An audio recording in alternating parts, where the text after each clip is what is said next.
Welcome to the In Search of More podcast. I am your host, Ellie Nash. Join me weekly on my quest for more from myself and more from this world. We'll see you on the other side. 215, eh? Not 215. bad. Not bad. 215. 2 plus 1 plus 5 is 8. 8's above nature. Yeah, it's a big number. So, because 7 is like this, 7 days of the week, 7 chakras. 7 is like a number in nature. 8's like Above nature. beyond that. And 8 is infinity also. Sure. Yeah. It's going to be good. Okay. What's up, Brian? Ellie Nash, what's going on? Been a long time. A very, Yeah. very long time. Okay, so let's catch up before we dive into the deep end. What have you been up to? Moving and grooving, man, Business? Yeah, business has been good. Been working on, this year is the year of scaling. So been putting all the pieces in place to help scale and just kind of create this ecosystem where I can pour into projects the way I want to. Because for a long time, it was kind of like a one-man show in a lot of ways. Definitely turned into a bottleneck within the agency. Right. So touching too many things in the weeds too much. So just said, you know what, enough is enough. As well as the business is doing, thank God, it's definitely underperforming. So just making that conscious effort this year to scale and grow and blow this thing out the water. You know Mike DeSanti? Have you come across his? I've met him, yeah. I met him at the dinner. We had a dinner once. Oh, right. I met him, yeah. Okay. So Mike's been here, and Mike also done some stuff at the House of More. He runs sweat lodges. He's a men's coach. Yeah, cool guy. good guy. So he does these Friday mic drops on Instagram. And I saw one, it was kind of at the beginning of the year, and he's like, instead of resolutions for New Year, he recommends themes. So like the theme of this year, and that's kind of where you started, is the theme is scaling. For sure. Scaling everything. Love, acceptance, everything. Just let's scale it up. Let's step it up from wherever we're at. So I'm excited. How about you? What have you been up to? The theme to me right now feels like contraction, If we just keep growing, then we're growing like a balloon. Like then it's just like blowing up. It's like a lot of hot air. So the actual way to grow is like a muscle, right? You tear it apart, it like rebuilds, like in and out, in and out, in and out, in and out, and then slowly gets bigger. So there's periods of expansion, right, and then periods of contraction. And you're in your contraction phase right Definitely, now? Yeah. Where the last few years it's taken on a lot, right? On business side, personal side, obviously with the podcast, the house, all these other things, and then when you're in that expansion phase, right, a lot of doors are open, so a lot of stuff comes in, right. Some stuff that don't belong, so you contract. How do you navigate that? What? How do you navigate that? Area by area. Yeah. Are you always like present with the thought or the understanding that this is part of this growth? Like, so this has to happen, or is it? Oh, no. I'm comfortable. I'm just gonna tough it out. And no, it happened to me. Meaning like those phases often force themselves upon you. It's like, okay, dude, you've expanded too much without setting the foundation for that next expansion, right? You can't just build a 10-story building without making sure the foundation is there. So in this case, it's just there's a lot, and it's just very clear that if I don't tend to each one individually and take out what's not there, what's not appropriate, set a solid foundation and structure for what is, then you kind of like contract, but you don't contract to the size that you were before. Right, it's like if you're at a 10, then you go to a 12, and now you go contract to an 11, and then from 11 you can go to 13, and then back to 12, and I like the way you're looking at that.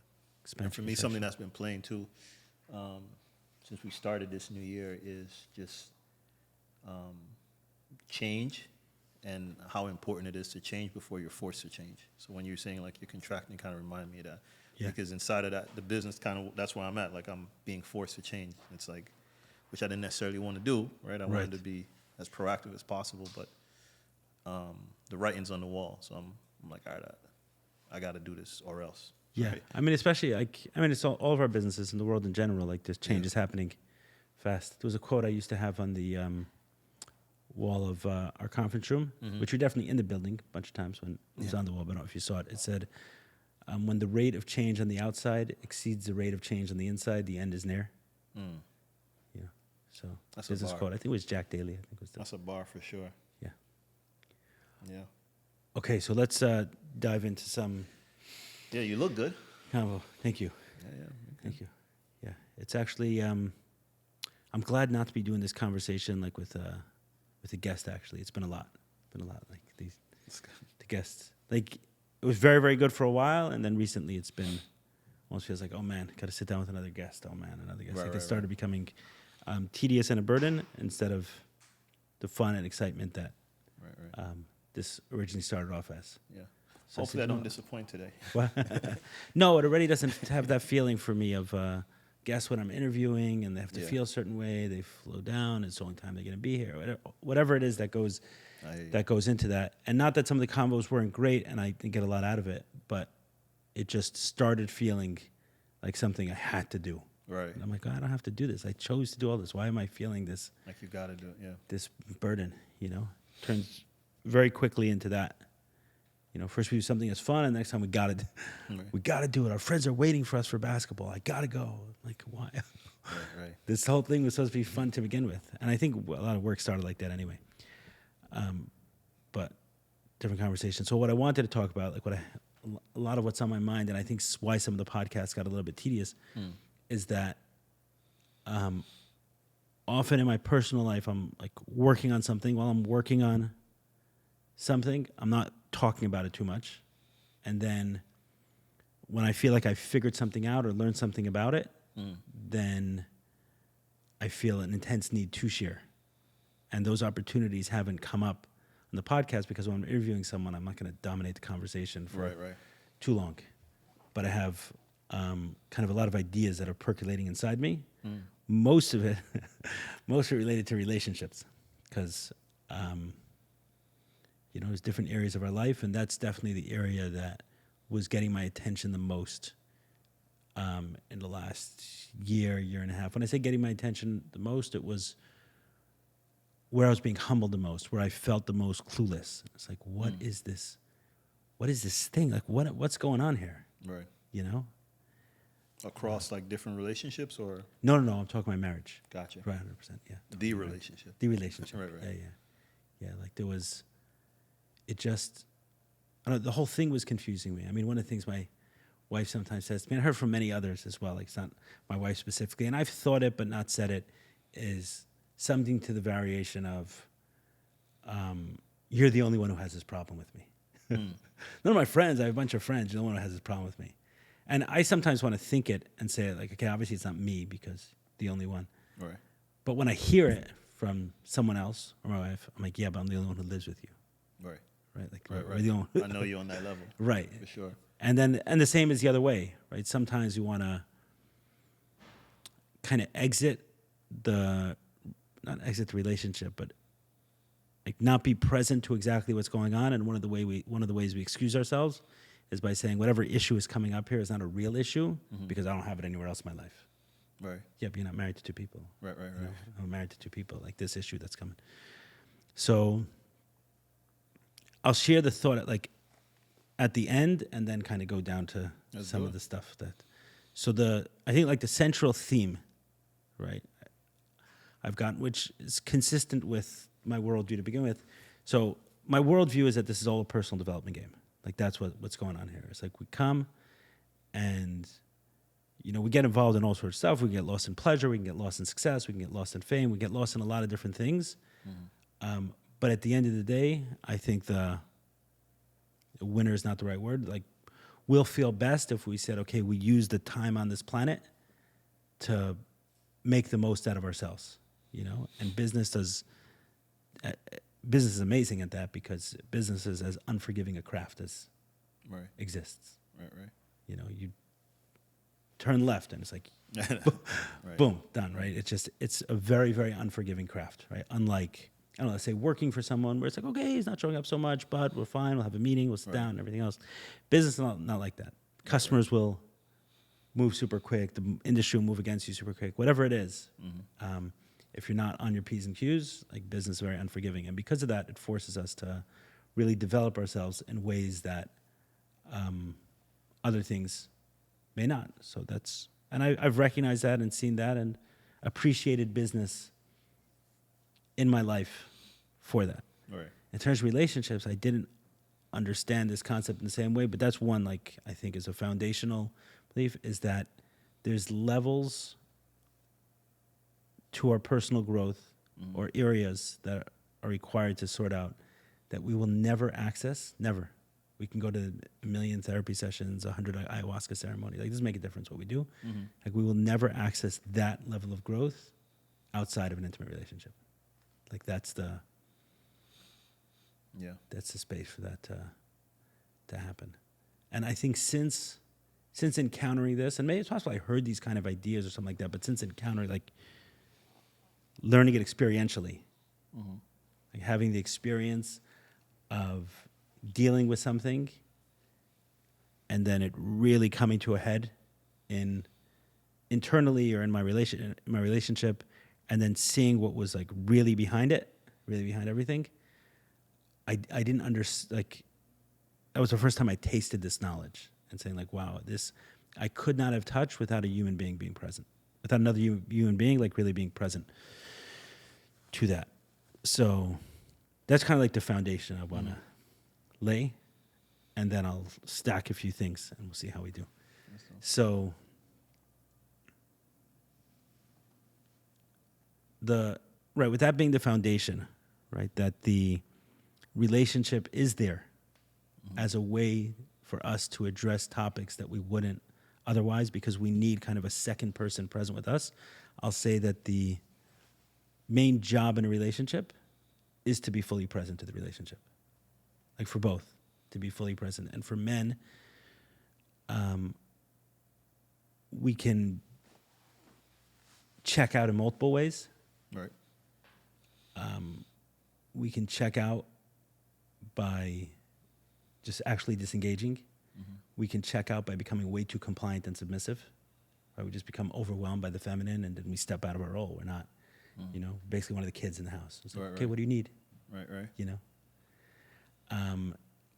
Or we can check out by getting angry, because anger has a great way of whatever's going on in the room. If anytime anger is introduced, like, it stops the whole show. Right. If, like, kids are having fun and everything else, and you say, hey, Right now, fun stops. Right. If something else is going on, right. If someone's coming at you with something you don't like, making you feel bad for something, whatever else it is, anger stops. Right. So anger is a response to us when we feel overwhelmed. So it's a way kind of disengaging from the actual relationship, from not being fully present to it. And then, of course, the other way is, like, numbing, distract, like, there. So number one is to be fully present in the relationship to whatever is going on. And then I'll kind of share personally where I learned this, and then some thoughts. So what I'd realized at some point, it was this back a long time ago when I was working with Omar Pinto. He's like, Ellie, your homework in your marriage is to engage without anger.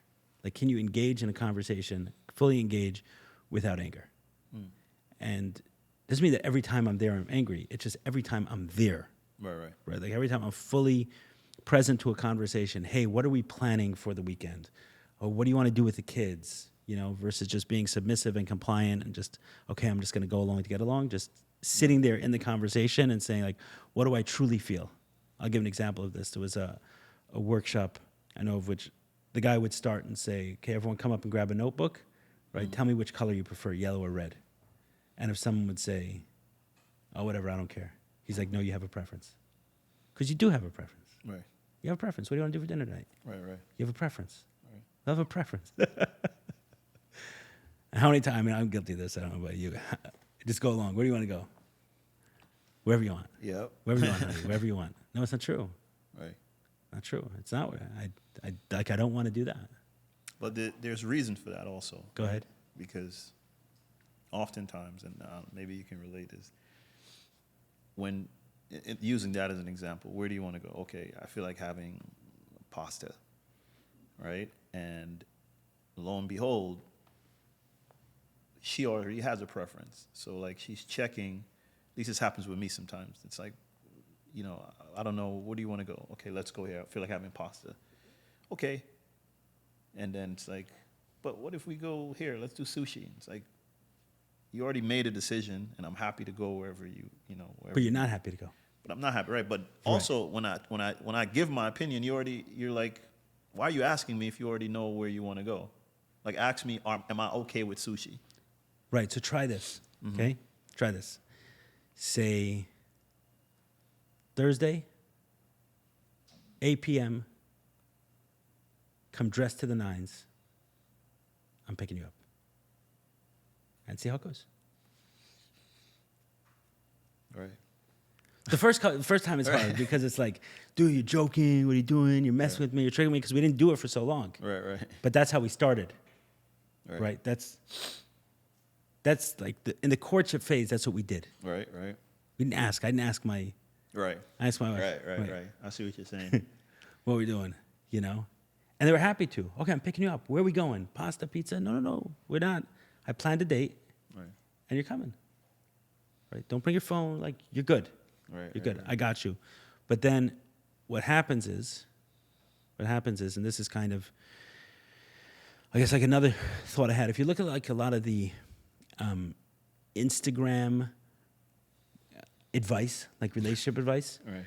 a lot of what it looks like is kind of this second phase after disengagement. Because what happens is like the guy disengages for whatever reason because, I don't know, he got overwhelmed, right? Usually into some form of disengagement / compliance. And every once in a while with a little anger. Like, it could be a hybrid. It's not one or the other. But the guy gets into some dynamic of disengaged. When I'm around, I'll be compliant, but, begrudgingly with a little bit of resentment. All right? And every once in a while, you fire me up into a little bit of anger. Then I'll apologize for getting angry, so I'll be a little more compliant. And then I won't like that, so I'll just, start working late a lot more.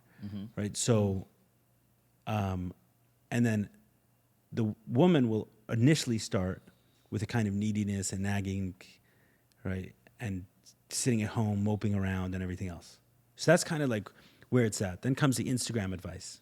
And the Instagram advice to the man is, let's start with the woman, is not okay. Your man's not taking care of you. You got to take care of yourself, self-care, right? Plan your own. Self-care. Right. Right. Plan your own day. Take yourself to a facial. Right. If your man's not doing it, you're going to do it. You got to do it for yourself. Take care of yourself, right? So there's a lot of that kind of, a narrative, yeah. take care of yourself advice. And then for the man, it's like, okay, the woman's like checking out now, right? She's like doing, I don't know, spending on the credit card or whatever is going on. Right? She's taking care of herself, taking. Then I was okay. I gotta take control over here. And then a lot of the relationship advice to men that you see is like, you got to dominate, you got to control, you got to come home, like let everyone know what's up. So that's hammer down. Right, but that's kind of a little bit better than being like disengaged and crying in a corner. But the next level, I think, like the one beyond that, which is actually a relationship being present, is can the woman ask a question that's actually a question, right? Or can she make a statement where there's the opportunity to be told no? Right? In what way is it said? Hey, I'm feeling really alone. That's much different than why don't you ever come home? Right. Right? Meaning there's one is vulnerable and present to the reality of their life, and the other is trying to control something to say, okay, like I want this guy home. Then he comes home, he's disengaged, he's not happy, doesn't do anything. And from the guy's standpoint, it's like also to show up and say like, okay, I'm not going to get overwhelmed by this energy. I'm not going to disengage from the process. I'm not going to get angry. I'm going to sit here and say what it is I need to say without anger, and then, being fully present to whatever the response is over there. I don't know if that. Yeah, it's. Do you have cameras in my house? Because it's like, I've been watching these last few weeks in my relationship. It's been we're definitely like contracting a bit, but it looks different from it did years ago, right? Like now it's like there's certain commitments that are made that are like, all right, we recognize what this is, let's work through it, versus before it's like, this is happening, whatever happens after this happens, right? And then hopefully... What do you mean by that? Meaning like, there's no like, let's say we get into a disagreement about something, right? there's no floor, there's no ceiling. We're just in a disagreement. So however far it goes, it goes. Like now we have like, and some has been spoken and some is just our own growth. Now it's like, okay, this is an agreement, we understand. We're going to settle it, and then when it's done, we're not going to be enemies. Like, we'll be good again. Like, we just got to figure this part out, this paragraph of this chapter, right? Right. And that's helped tremendously. Meaning, like what that looks like is now, like, let's say we're in disagreement about something. I'm doing a lot better job of listening, and she's doing a way better job of expressing herself, right? Whereas before, it was just sort of punches being thrown, right? Right. You did this, no, you're wrong, yeah. And then like just in that recognition. But what you're saying is something that I struggle with personally, is that feeling of like which one comes first. Meaning, if she says, you know, I feel I'm lacking in something, I want something from you.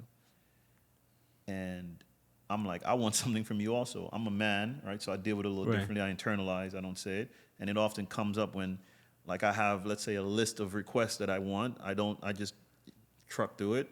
So now when you're asking me for your request, I'm like, but I got this whole list of stuff, right? Which isn't necessarily fair, but I struggle with being like, okay, let me listen, let me give, before I say, okay, I don't have either. Why don't you give me something? You know, because I wonder, like personality in relationships, like your wife, you're a certain way, and your wife, Right. to some degree, knows how you are. Sometimes, like, she understands that, and she knows that. Oh, sometimes she doesn't, right? Like, she's just kind of in her own space or head or whatever.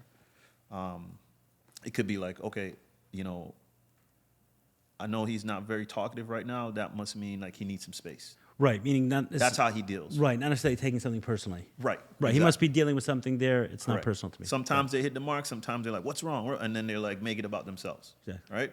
So that's what I struggle with. Like in that moment, for example, like, you know, I need this. Like, give me what I need.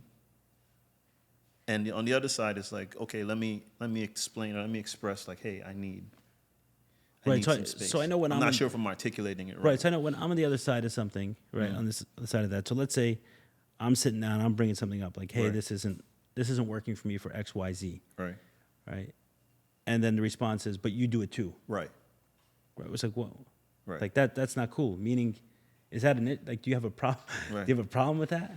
Right. Right. Like, It's let's hard say- for me. It's Wow. hard for me, bro. Like, because it's, like I said, like, I internalize a lot of stuff, and it's not good, right? I've recognized that also, that, like, it's not fair for me to dump my 100 issues when she brings up one issue. Like, this is my chance to vomit on her with all my shit. Right. I think what's fair is like what's effective is if someone brings up an issue, then that's fleshed through without the other one. Right. Because half the time, that's what I mean. It's not being present to it. So, for example, if I say to my wife, I don't know, I was trying to call you this afternoon and you didn't get back to me, right? Let's say like that. And she's like, well, you do that too. Right. I'm like, okay, do you have an issue? Like, Right. is that a problem for you? Right? I mean, she called me a couple times now while I'm on the podcast, right? For example, like, is that a problem? Because you never explained that. You never expressed that to me. But can I have Right. but I don't like it, right? So if I'm trying to reach you and I can't reach you, let's say, Right. then I want to bring that up. If you have an issue that's similar, then okay, you want to bring it up tomorrow, like that's cool. If all you're doing is disengaging from the process by throwing something that doesn't even bother you, right? It's not even something that bothers you, but it's just a way to shut down what I'm saying. That's what I mean by not being present to it. Okay, when someone brings something, can we be present to that reality? Hey, it makes me feel this way when you do that. Right. You know. Yeah, that's tough, and that's definitely me. Like, being disengaged. A lot of times where I need to be present. Like, sometimes I justify it in my head that, like, our realities mirror each other, right? We live in the same house. We're raising a family together. So some of the issues that you're bringing up, like, I'm experiencing it through also, right? Like, so, but you don't see me complaining. But if I'm being honest with myself, that's not fair to expect, to place my expectations on her. Right. Right. So it's been rough. Like we had recently we had a power talk, and it felt good. Like, and I recognized the difference, and I was like, holy shit! Like, as she was talking, I'm like listening, and I'm taking a breath, and the difference was I was actually able to hear what she was saying versus like hearing her talk. Like feel her. Yeah. Yes, exactly. Yeah. So like, what ended up happening is she expressed some things that she wasn't happy with, and inside of that, I was able to like respond to that directly, and then also say, hey, this part though, I might be a trigger, for example, but I'm not the root of that. So that might be something you got to work on without saying, yeah, like just, hey, just heads up, this is what I'm hearing. What do you think? And she responded beautifully. Opened up like a flower. Right. But it's yeah. So what do you feel like you did different there? One, I was definitely more present. Two, I was patient, right? I was listening to understand, not listening to respond. Right. Like, let me cue up my response, you know? And Right, 100%. but it's hard for me. It is, because it's like, it feels a lot of times like I have to be the bigger person. Like, I'll give you another example. But we do. It's right. But it's, and I think that's what I'm trying to, like, why do I have to do the work? Right? That's what it feels like. Why do I have, it's not true, but why do I have to do all the work, the heavy lifting? Right? But, like, for example, I'll give you an example, and yeah. you can something as simple as, like, let's say we're talking and our voice is raised. Like, she raises her voice, and I'm like, listen, whatever I raise, you're yelling. I'm like, are you crazy? You've been yelling for by that measure, you've been yelling for the last 30 minutes. But I don't, and then I get frustrated because I'm like, what? Right, but that may be an example, right? So when she yells at you, does it bother you? I guess it doesn't. Right. Yeah. I Right. see what you're saying. And then, so like, you're okay with that, whatever. Maybe you grew up with that, right? Right, And you're fine, whatever. You don't take it so personally. Right. But when you yell like that, like, shuts down her whole nervous system, for example.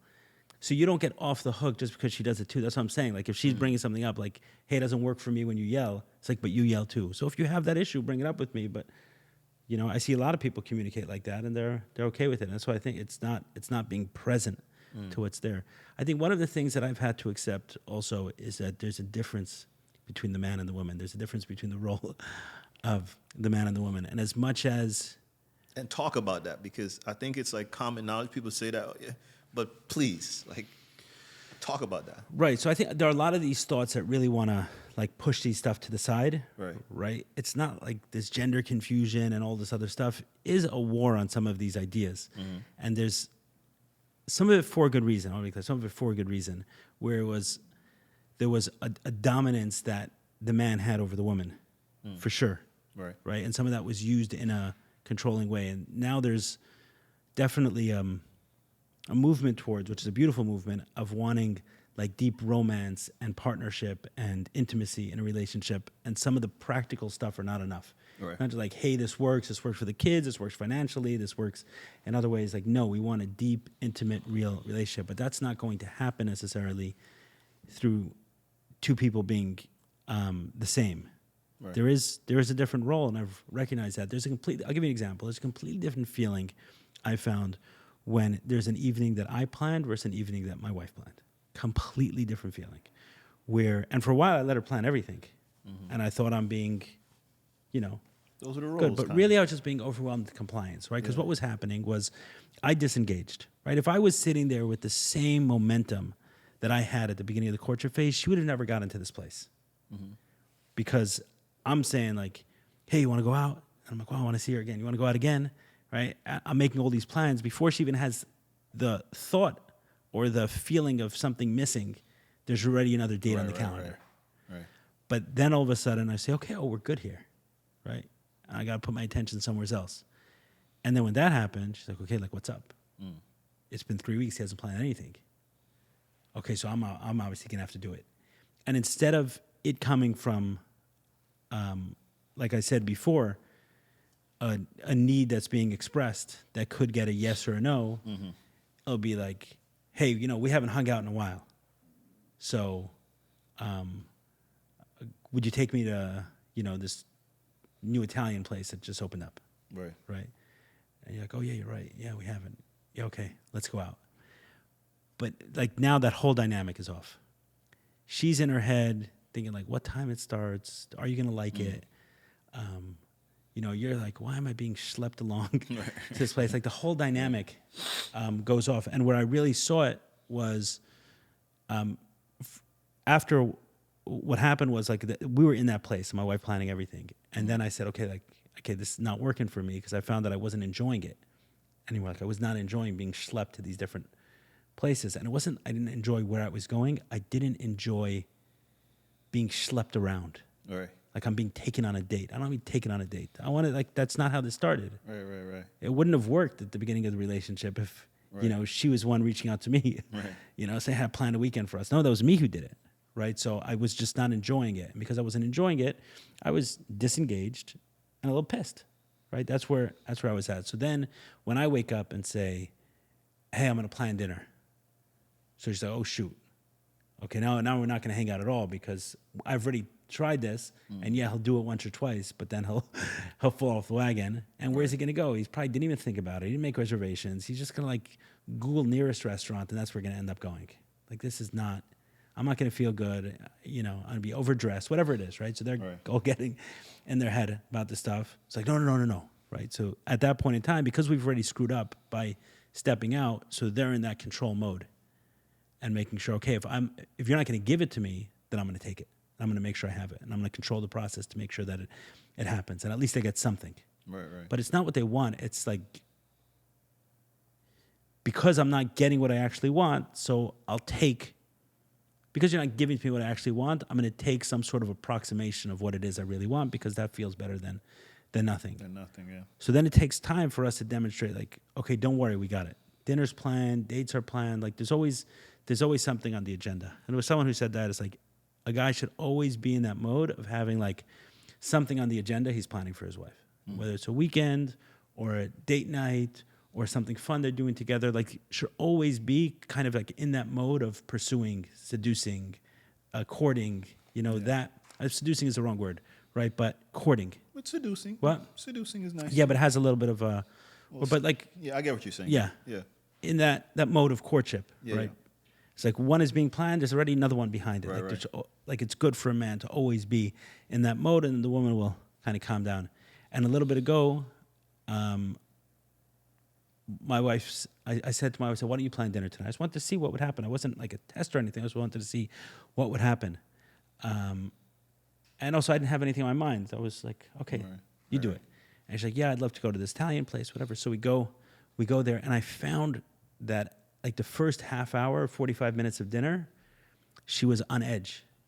She was just, did I like the place? Was I okay? Did we get there on time? We're running a few minutes late. Call the person. Like, she was just in a mode that wasn't as chill as when I plan things. So the reason I'm bringing this up, it's a benign example, but it's that accepting that we do have different roles in the relationship. Like we're not looking for the same safety from our wife that our wife is looking for from us. We're not looking for the same protection from our wife that we're looking for from us. Like we want to know, you know, we're super important to you, a priority, you got my back, but they want much more than, oh, I got your back. No, I got you surrounded.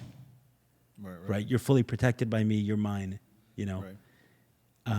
You're mine in the sense of like you're my responsibility. Now you're my property. You're my responsibility. I got you. I got your six. Right. Well, exactly. What does safety look like for you in your relationship? For me, it's being able to speak. It's like, can you be present with me when I got something, or are you? There's one, being able to speak, and the second, when I say being able to speak, is not being punished for telling the truth. That's what it means. Everyone can speak. You can speak at any point in time, but are we going to be punished for telling the truth or for speaking our mind? And if we are, then we're calculating, right? So, for example, a lot of what's going on in America, when we say, oh, I'm being canceled, are you afraid of being canceled? I don't know if someone's afraid of being canceled or not, but once someone is saying there's maybe a punishment awaiting for me if I just speak, they're going to think twice before they do it. And that sometimes happens in relationships as well, is will there be consequences to speaking? That's number one. And number two is if I feel like there's any planning going on, right? Meaning if I'm being worked in some way. So Manipulated? yeah, but it's not like, so for example, right? Let's say, I don't know, one of your friend's wives calls and says, hey, you know, there's this event this weekend, you know, maybe we'll go with the husbands, right? And he's like, yeah, that's great, you know, perfect. Yeah, I'll work it out. So now when you walk in the door, she's already committed to someone that you're going somewhere for the weekend, right? And now that that conversation, what it should have been is, I'm not going to commit because I'm not going to commit with someone else for them, or I'm going to discuss it with them and then figure out what we're doing. Right. So instead of that conversation was like, hey, you know, I'd really like to go to this place. It seems like a cool thing. You know, Jenny's going also, and, you know, we can go together. You know, we can do a double date. What do you think? It's like, hey, you know, I was thinking it would be great. You know, it's like something's being set up. Something's being already, Right. You're walking into a plan. Right. So any of that makes me feel very Ambushed. unsafe, meaning Unsafe. because what you want, I think like as a guy, one of the things we want is like, we're out there fighting every day, right? Meaning it's like there's something we want or need that someone else has, Right. okay? And there's something we have that someone else wants, right? And we're constantly out there trying to protect what we have and get what we need and like going through this space. And in every interaction, every relationship, it's you're on guard, so to speak. Right. And then you want to walk in the door, and it's like, okay, I can let my guard down. I'm good, Right. And a war with the world, but so you exactly, need her to be they don't hold your guard. peace, yeah. And then so you come home, you're after a full day of work, right? A lot going on. You won some, you lost some, whatever it is. Right. You lie down, and now you walk into a plan. Now you're on guard again. And it's like, wow, like this is supposed to be my home front. Why am I on guard here? Right. Why do I feel like someone is trying to do to me here what's going on in the rest of the world, right? So that's where I think that's very different. What a man needs, what a woman needs. But I think like for men, like that's super important for us. Is number one, being able to speak without being punished. Number two is not feeling like we're being controlled, manipulated, or worked. We're just we walk in the door, and it's, you know, like one of the things that get me are questions that Rhetorical questions? no, get sprung on me in the middle of the day. Like? So, I mean, your kids, how old is Sincere now? 8? Sincere is 8, yeah. Okay, so he's old enough probably for this, right? He's probably figured out it. Yeah. If he wants something from you, right, call you like when you're in the middle of a shoot. Right. And it's like, hey, Dad, can you get me that Lego? And like, what are you going to do? Like have a whole conversation with him? Yes is shorter than no. Yeah, Sincere, I got you. Right. Hang on. Right. And then he comes at you later. He's like, Dad, you said you gave me that Lego. And you're like, oh, yeah, I did. Yeah, kind of. Like, I really would like to talk about it because the last one he just, you know, did half of it and then lost all the pieces. Like, whatever. Right. I don't want to talk about it. Like, hey, we're going to buy it. That costs money. Actually use it. Right. The last one was a treatable. Whatever conversation you want to have, you don't end up having. So wives pick up on that too. And it's like, hey, you know, right? I was thinking to have like 6 of my brothers over here this weekend with all their friends for a birthday party. Is that cool? Yeah, honey. Yeah, I got it. Yeah. And you walk in and say, whoa, what did I just agree to? Right. What did I just agree to? So, yeah. What's the sidebar a bit? But what's your how do you feel about double dates? You cool with double dates? Could be, yeah. Why you want to go on a double date? I don't like double dates. Why? So I mean, there's certain instances I'm cool with, like rapport, friends, like whatever, like that's fine. But generally speaking, like double dates, I don't know, because I got trauma from double dates. Like I've been on double dates where like people attacked me, attacked my wife verbally, because you never know. And again, to preface it, is like people that I don't necessarily have a relationship What do you mean? with. You're saying people who were on the double date with you? Yeah. Like I know you. Yeah. I've never met your girl. This is kind of the first. Oh, you're saying like that. Okay. Oh, so that's what Yeah. you mean. So double dates where we both know each other. Yeah. I'm cool Right. with those. But if all 4 of us don't necessarily know each other and there's a rapport there, don't ever invite me. I don't know. That's probably gonna somebody's gonna see this like, man, how am I supposed to get to know you? But it's like it's touchy for me. It's touchy for me. Like I've been accused at stuff on the spot on a double date. I'm like, what are you talking about? Completely false, made up. Person was like, I don't know, drinking before they got here, and now I'm like, right. So that's different. I haven't had this. crazy. Anyway, sidebar. But no, okay. So being able to talk. Yeah. And by the way, like the reason I'm comfortable talking about this, my wife may hear some of this stuff and saying like, "Oh, what's he saying about us? What's he saying?" Every couple does this stuff. This is every 100%. This is not like. It's like when I walk into a high school auditorium and talk about porn. Every guy is watching porn. Like, come on, it's not. I'm not introducing anything to anyone. So just disclaimer. Yeah, no, for sure. Like these things I'm talking about, it's every relationship, right? People want what they want, and we fall into certain patterns. Every guy gets angry in their relationship until they work certain things out. 100%. Right? Every woman saying like, if I'm not getting what I need from my man, right, I'm gonna take it myself, and stops asking questions in humble ways that actually have a yes or a no possibility. Right? And then eventually we get certain place. Like these aren't. It's not 90% of relationships, like 100% of relationships. And if someone's listening is not there, hasn't experienced that in their relationship, it's because they're not together long enough.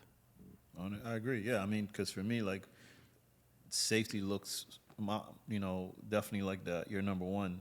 Similar to it, it's being able to be vulnerable and say something that's vulnerable, express something, and it not somehow get weaponized down the road somehow, even if it's like. Whatever, subconsciously, right? Being able to say like, all right, this is what I'm going, this is what's happening, I want to share this, and like feeling that safety, that trust, so that's definitely what safety looks like for me. And right. I think what's important also in terms of safety is that, like, as I've shared this before, I think that, an unhealthy man turns into a little boy. An unhealthy woman turns into a mama. You know what I mean? Like, so in a relationship. So what ends up happening is that a woman will start mothering their man, and the man will like accept that mothering. Right. And an unhealthy dynamic, like that can happen sometimes. And right, that's not a relationship. That's not a man and a woman in a relationship. So I think sometimes also when we're bringing stuff to our wife, like the same way it's her bringing stuff to us in a way of a question in a vulnerable way. Like, hey, I'm feeling like I haven't seen you in a while, right? Is there something we can do about that? Versus, you never make time for me and you're talking to all your friends, but somehow it's not like, that's not a question. That's not a vulnerable way of expressing where you're actually at. Right. And the guy will feel that too sometimes and say, like, she's right, like I haven't been, and then out of guilt do something, but it's not actually opening up space for vulnerability. I think from a guy's standpoint, is like, walking in, I'm going through something, right? I'm going through something. I need a little support. Like, that's one thing. But also with the knowledge, like, but I got it. Like, I'm not asking you to take care of my problems. Right. Like, right now, I feel like I'm going through a lot, work and otherwise, right? Like, there's, when I say a contraction phase, like, it's being forced on me in some way. Right. But I'm being careful not to come to my wife from a standpoint of, like, I need you to solve this problem for me. No, I can use a little support, but I got it. Right. Like, this hasn't become, we're not transferring the problem to you. You haven't become my mother, right? And I think that sometimes we can couples can fall into that dynamic as well, which is dangerous. It definitely depolarizes the relationship, right? It's very difficult to go from that dynamic to a passionate lovemaking evening. It's like right. What would you say to a man, a woman, a couple, where someone struggles or is not great at saying what they actually mean, right? So the intent sometimes gets lost in the actual words that are used. So like you're saying, your wife can come to you and say, hey, I feel lonely, or, I've been feeling, I want to connect. I feel like we haven't spent time, versus like, what's going on, right? But she still might mean the same thing. So what would you say to someone where like their level of expression, I guess, or articulation even, like literally their intent is separate from the words they're actually using? So I find this with me, especially when it comes to emotions, I sometimes, it takes me a while to figure out what it is I'm actually feeling. So it often will start with something like, I'm uncomfortable, or this doesn't feel good. And I'm not proud of the fact that it doesn't feel good. So I'll like start fighting it and say, no, I got to breathe through this. I got to be okay. I got to be okay. I got to be okay. I got to be okay. And then at some point it's like, no, but it's something bothering me. And then it may come up in that way. It may come up in that way. I'm thinking of an example, right? So,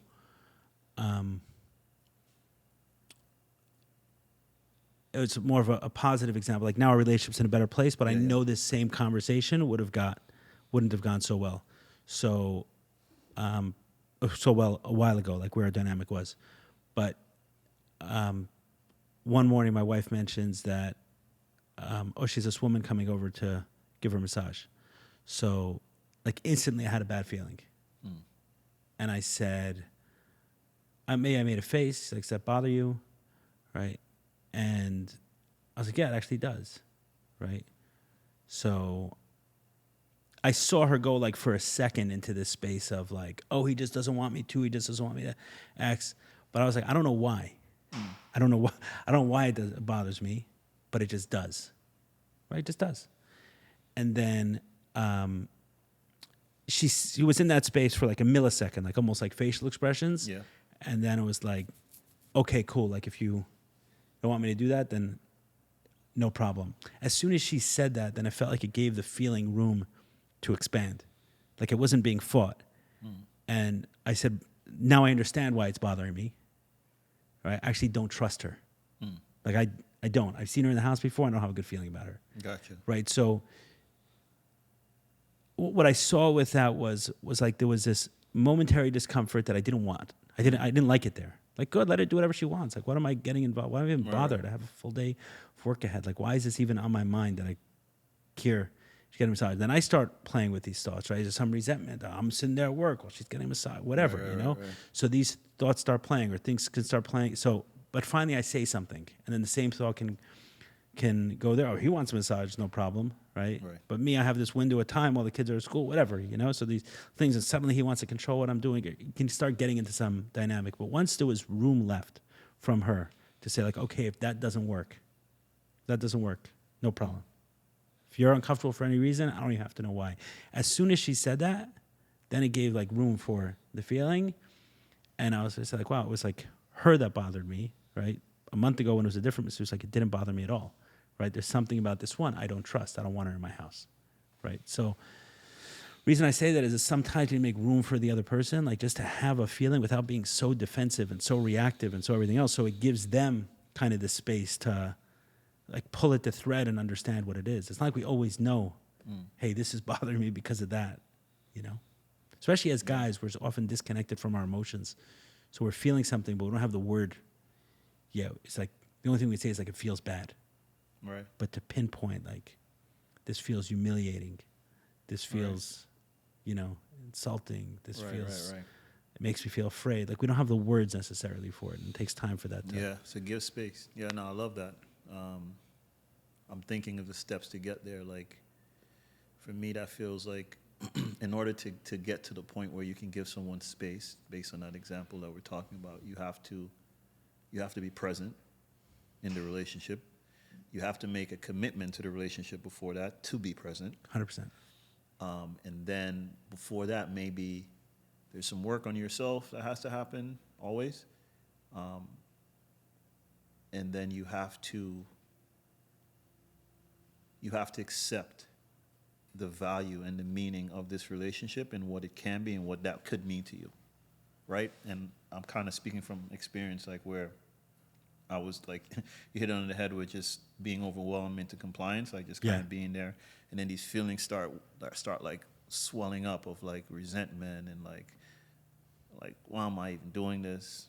100%. I'm not happy. What does that mean? Because happiness look like someone that's more like me, less like her, all these things.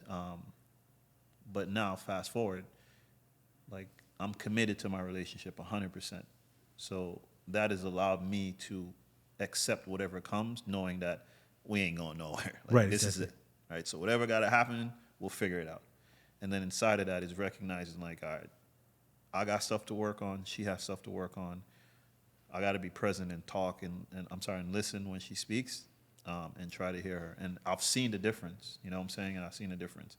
Like I said, it is still challenging because sometimes I feel like I'm doing more of the lifting.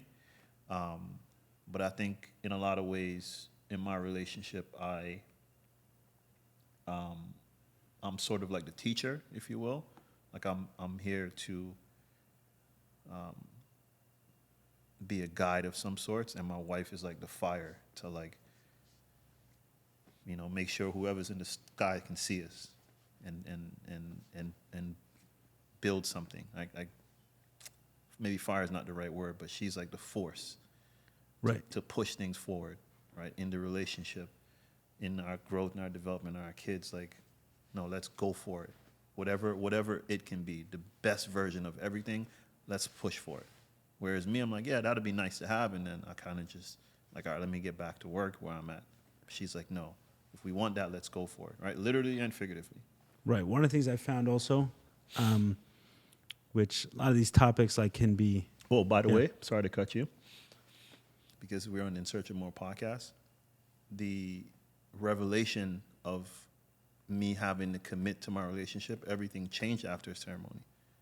Mama came to me and said, like it was like a supercut of the relationship with me and my wife. Right. Felt like eternity, and it felt like I saw every single day I've ever spent with her in 2 seconds. And at the end of it, like, she asked me very clearly, she's like, why are you here? And then inside of that, I'm getting emotional just thinking about it. Like, it made me realize, like, I'm here, but if I'm not actually present, I'm wasting my time. Right. Like, why am I here, you know? And I went home and I talked to my wife about it, and that was a big shift. I'm like, all right, I gotta be, if I'm here already. Right. Like, let me be present. Because you can be there without being present, 100%. Without being present, you know? And that's what women want, number one. Yeah, man. yeah. Like, just full presence. Yeah. Full presence. Yeah. Without the compliance, because the compliance, what do you mean compliance? Without the fake compliance, because you're not present.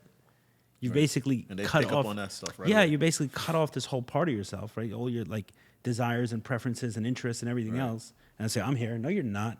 Like, you've checked half yourself at the door. Right. You're not present. Right. Or if you're angry, you're not present. If you're angry, you're not present. If you're fucking drunk, sorry, you're not present, right? Like, you're just numbed out. You're not there. And if you can be present, can you be present to the to the other person with them, and then with their storms, whatever else is going on? Like, that's what's super important that I found. But another thing also, like, when you talk about like teaching, maybe I heard this, maybe I not, maybe I didn't, but these points can be a little bit subtle, but sometimes like over explaining can trigger a lack of safety in your partner. I mean, like, as the guy, because if we're over explaining, it's kind of a form of compliance, right? Like, I can't do this unless I get your okay, right? So I got to justify versus I got this. I've thought it through. I got this. This is what we're doing. Like, don't worry, you're protected. Like, we're good, right?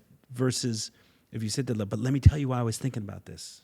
Let me tell you, when I was saying, if we did this, if we did this, if we did that, if we did that, it feels equal.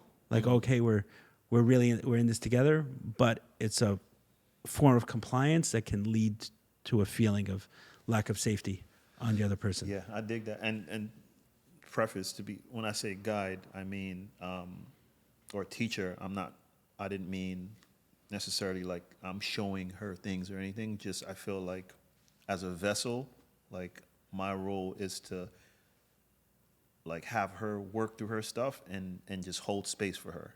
And inside of that, like, from holding space, hopefully a path gets illuminated. That's more so how I mean as a guide. Right. Like, I'm laying down, right? So you don't have to walk through the weeds. I'm just kind of here to lay down on sand, and you can walk not over me, right? But like, let me help clear the path by just kind of being there. That's more so. Because she'll like say things, and I'm like, yeah, how does that make you feel, right? Or, just holding space for her and having her express things that she can't with anyone else, right? Definitely doesn't feel comfortable with anyone else. And then seeing her work through her stuff. So that's more so how I mean, like, that type of guide or support system, I think. Right. And one of the reasons I'm comfortable, it's interesting that we're doing this podcast today because, relationships are so, I mean, they're humbling, and it's not like one of those things. Same as business for me. It's not like one of those things like, oh, we got it.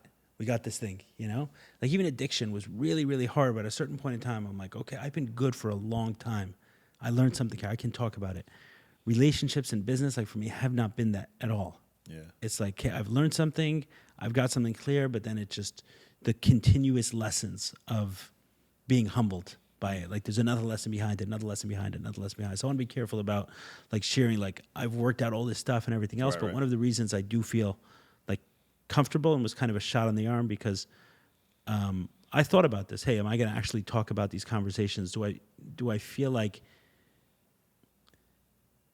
what I'm saying is actually going to be helpful to someone, or am I spreading some sort of my own dysfunction right through the microphone? Like, how do I know that it's okay what I'm sharing, some of these ideas? And especially that I've criticized a lot of people putting stuff out there. Like I see like these Instagram Right. ideas. So okay, like those, they think they're helping, but a lot of them are just bad ideas. I call like level 2 relationships. Like level 1, a guy's disengaged, the woman is crying in the corner. Level 2, the woman's taking what she needs and the guy's getting a little dominant, you know? Right. And level 3 is, okay, we're actually both present relationships. So I feel like a lot of people are talking from the level 2. And I'm saying us, and I'm saying that exists, and I'm recognizing that possibility could exist in me as well. But just before leaving this morning, my wife said to me, she said, I've never felt so protected by you like I do now. She said, like wherever I am, like even if you're not there, even if we don't see each other for a full day, like I feel like your protection the whole time. So I was like, okay, that's How not did me that make saying, you feel? like I should grab the microphone. Right. Meaning if I'm inspiring that feeling inside her, if I'm getting that and it was completely unprompted, there was no no reason for her to say it. And she didn't know that I was planning on talking about this today either.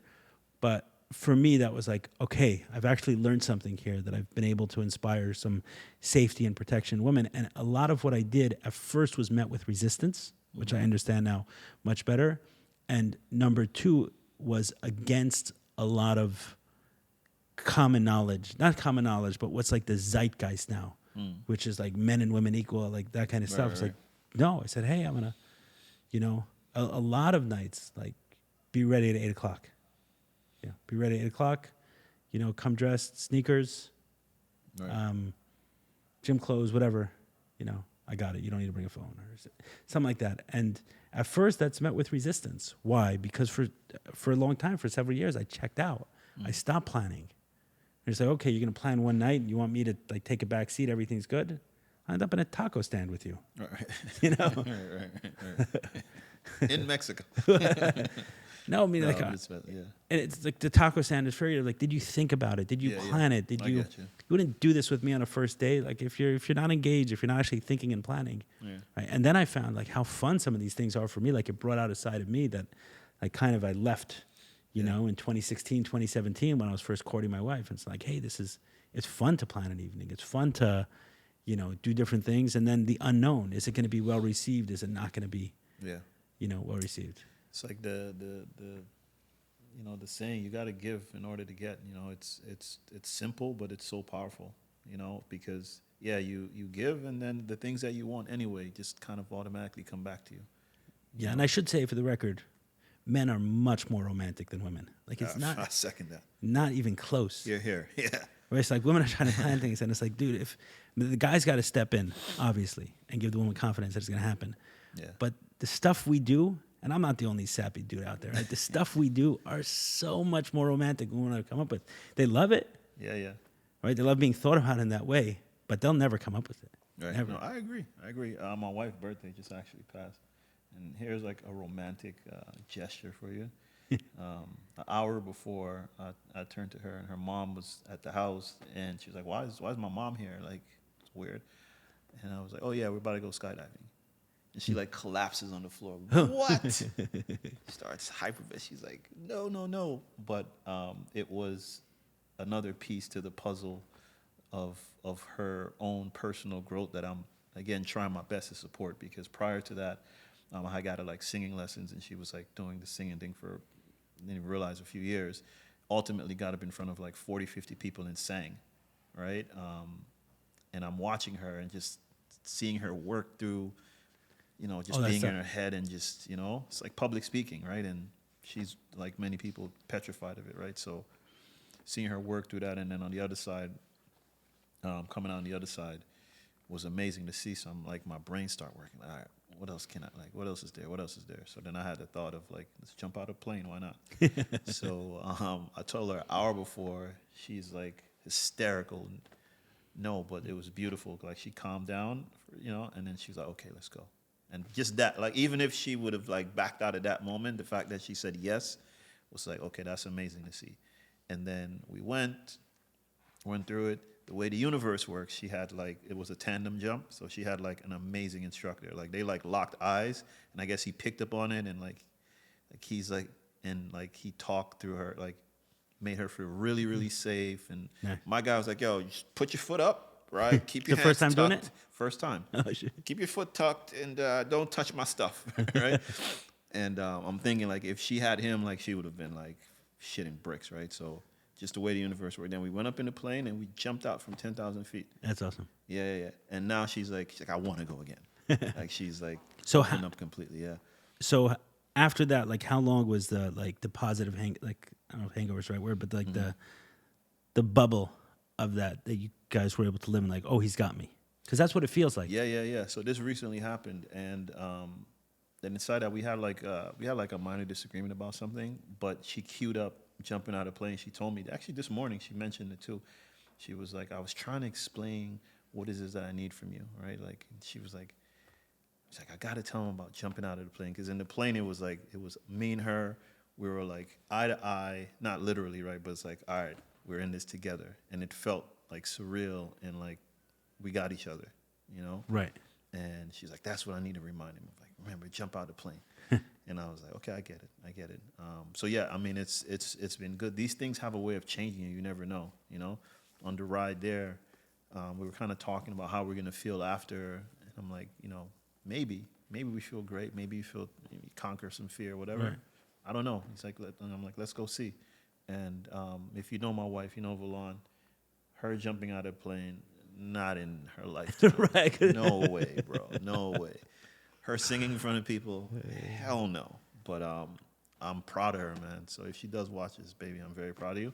And I think, doing these sort of things sometimes have a way of changing us, and we never really know. But just, again, committing to it and just understanding that it's all part of what we want and what we want to be and what we want to see in ourselves. And hopefully we're partnered with someone that supports that. You know what I'm saying? I think that's massive, Because I've known you, I always say, like, when Frady was, like, a girl you knew, and then she's like a girl you're talking on the phone with every day. Yeah. It's like a girl you're going to see more often now than every weekend you're seeing her. And then it's like, now you guys are great, raising a beautiful family. And I can see the change, that Frady's brought upon you in the relationship, and it's beautiful. Like, I text you randomly sometimes, like, I love you, bro, I'm proud of you. A lot of that is connected to Frady, I got to say. Right. Like, you were like this modest guy, like, low-key, and, like, Frady has pulled out, the side of Ellie that I think the world is definitely more lucky to have. Okay, whatever. But no, it's good, and that is fundamental to what I think a successful relationship is. Being with the right person, especially, like, coming up, like, the Black community, sometimes, like, stuff happens where, like, you have kids with people, not even only Black, right? It happens everywhere, and it's like, you fast forward and it's just turmoil and toxicity, and it's like, that's one thing I'm eternally grateful for. Like, if it goes to shit today, like, I'm 100% okay with the person I've started a family with. Right. And I think that's important. How do you make sure you don't make the wrong? I don't know, right? It's like saying, so I don't know what your belief is on soulmates, but some people say, like, soulmates are real. Some people say, like, go to another city, you can find someone you love the same way. So I don't know, but I think picking the right person is important, which underscores the importance of getting your shit together before you get into certain relationships. Yeah, I'm not sure what I think about soulmates, but I do know that I felt differently about Frady than I did around anyone else, right? And that wasn't like a logical. I didn't arrive at that logically. Mm. You know, so it's something. I don't know, soulmate. So because soulmate sounds like it's the only one possible in the whole world. Like, Right. you know, life can go in so many different directions where you wouldn't even bump into that person. But certainly, there's a soul connection. Yeah, that. Yeah. Yeah, Yeah, feel this that episode people- is called "We Love Our Wives." No, it's a beautiful thing. Yeah, there'll be a little bit of discomfort, I'm sure. I'm listening to it, but I have no doubt that a lot of men and women listening to this conversation will be able to see themselves in there. And what I would say to, you know, any guy who's kind of find themselves in that place, and it's like they can't even imagine like planning something without getting like a ton of backlash, or just being able to speak without being, you know, overshouted, or like they can't imagine reality where there's not constant nagging, whatever else it is, right? It's like the way it got there, 100%. The way it got there is by the man getting overwhelmed and disengaging in some way. And it's going to take time. You know, the longer that happened and the more egregious that step back was, the longer time it's going to take to convince the other person, like, no, I got this. I got you. And I know I've been out for a while. Like, I know I didn't show up. I know I wasn't the man you needed. And I know you're afraid that I'm going to just go back to that same guy, or I don't have this. But I do. The same guy who courted you, and the same guy, Right. you know, who was able to get you to fall in love with him and get you to marry him, like all those things, like that guy still exists somewhere. And yes, it got covered over by whatever else it was, but the guy is still in there, and he'll come back out. And when she feels that again, you know, it's not gonna happen all in one.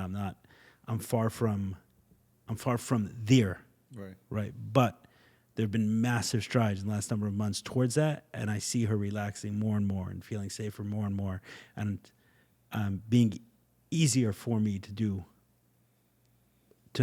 what I need to do. And when it's not easier, just know that it's like that's a product of my own mistakes, and that could be undone. That's not a blame. That's just, if it's a product of my own mistakes, then I'm the one who can do something about it. And I've seen it work. I got the message from my wife this morning. And there's also, I think, a level of trust in the strength of our relationship that each of us have to be able to have this conversation publicly.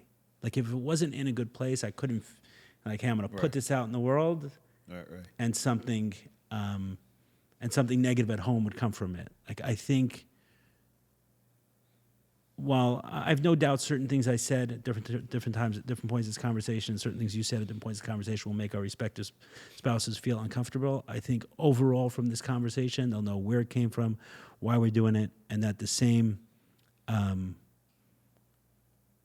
growth that I've experienced in my relationship is something that I want to share with others. And the only way I know to do that is by actually letting them know that, hey, like, I'm partially in the same place, I'm sometimes in the same place, or I was in the same place. Like, there's some common ground between us. And if we just talk from a pedestal, no one will ever know that. So, Amen.